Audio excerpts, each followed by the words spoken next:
This is the Lone Crater YouTube. We hope this video helps. Open the rear hatch and stand clear of traffic around the vehicle. Remove the trunk liner access panel carefully to reach the tail lamp assembly. Gather a flat screwdriver, 8mm socket, gloves, and a 3157 replacement bulb before you begin. Work in a well-lit area and allow 10 to 15 minutes for setup. Wear gloves to protect the bulb and your hands from grime. Keep the screws and clips organized so you do not lose any. Locate and unscrew the two fasteners securing the tail lamp with an 8mm socket. Set the fasteners aside in a small tray so nothing gets lost during reassembly.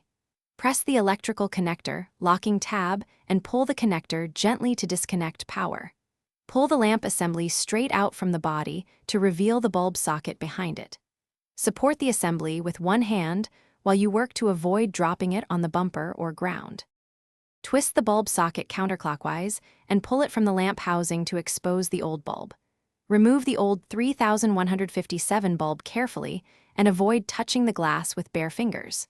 Insert the new 3157 bulb by pushing into the socket and twisting until it seats securely.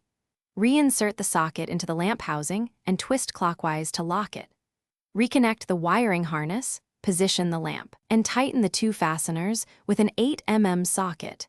Test the brake light by pressing the brake pedal to confirm proper operation. Thanks for watching.